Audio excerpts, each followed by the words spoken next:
Hey, what's up? My name is Gerardo. I believe that Joshrardo is no longer going to be happening. So if it does, it'll be back on this channel. I appreciate each and every single one of you that subscribe to this channel. That was a very awkward... I was trying to talk in the mic. I built this YouTube channel to what it is now. So I'm going to be using it for the other content that I make.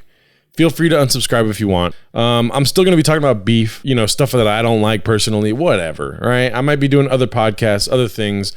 Let me know what you like, what you don't like, and I appreciate you still tuning in, if you are. Thank you very much.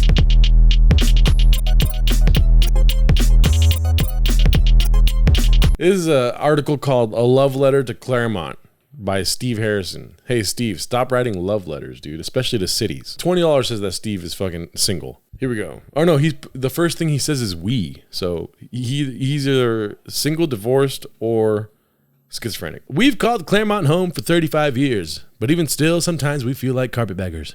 What's a carpetbagger? A political candidate who seeks election in an area where they have no local connections. So he's a politician. That's why he's writing this fucking bullshit goddamn letter. But even so, sometimes we feel like carpetbaggers. We didn't go to Claremont High and we don't live in the village. John and I, he's gay. Which is nothing's wrong with that. John and I grew up in Orange County. He in Santa Ana and me in the shadow of Disneyland. That's not a city. Shadow of Disneyland is not a city. I went to Walt Disney Elementary School. You don't get much more Orange County than that. We made it to Claremont via time in Long Beach and Diamond Bar. In 1985, we bought our first home here, a tiny little condo that required little to no down payment. What kind of killer deal is that?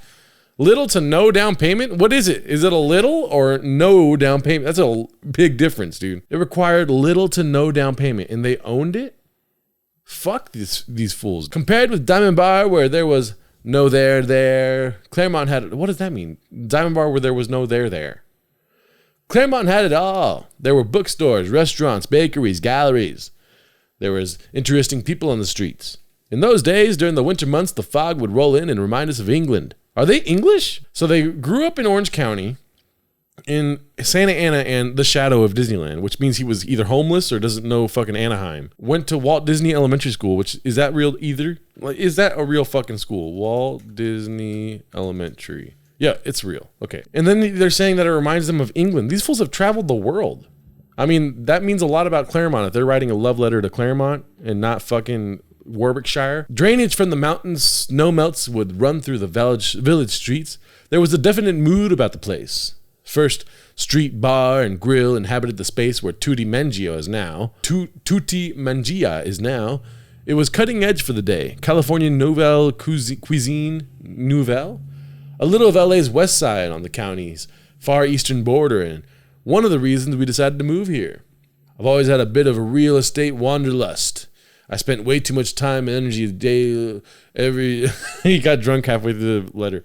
I always spend too much time doing this shit. I spend way too much time every day looking at Realtor.com from Palm Springs to Santa Barbara, Pasadena to San Diego. I surf the web looking for our dream house. Must be fucking nice, dude. Notice how he doesn't start the letter with like, hey, my name is, what is his name? Steve. Hey, my name's Steve. I'm a fucking roofer. I work on roofs in Orange County. Decided to go find my dream house. He's just like, this is what I do for a living. I look for my fucking dream house. Claremont, as we all know, has some great vintage houses. We would always start with an open house in the village, and ironically, we'd always end up buying something newer. The last time we bought a place fresh off the drawing board, only a fantasy on a piece of paper. Tucked away in Padua Hills, we've made this our dream home. During the safer at home eternity, okay, he's a sarcastic guy. It's not an eternity, it's a year. Safer at home. And honestly, you didn't have to stay home. During the safer at home fucking devastation, I've developed a new appreciation for home. Not only do I feel safe, but there is a little bit of vacation awaiting me outside.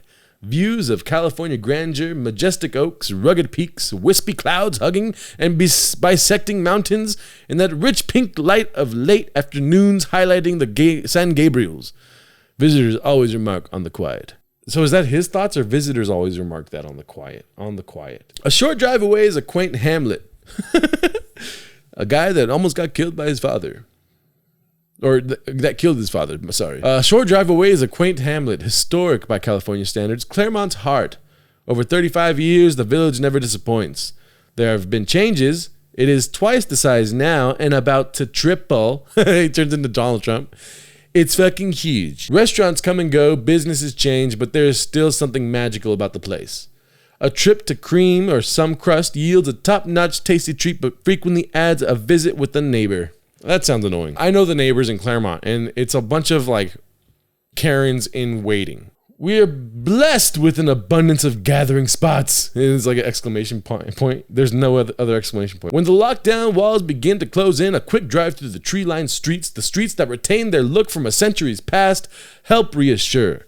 There are many things pre-pandemic that I look forward to seeing return. Plays at candlelight, Mondays in the park, musicians filling the air with music on a weekend night. Restaurants packed inside and out, college students fresh from other hometowns exerting their independence and smiles readily visible sans masks. Damn, this guy, I bet you he read it just like this in his apartment or his fucking condo. His little to no down payment condo. I still look at my house porn. Okay. This is how he gets off, dude. So you know this is a real fucking love letter. Dreaming about what a life might be like in some other California town, but I know I really couldn't leave Claremont. It would be like stepping out on a faithful companion.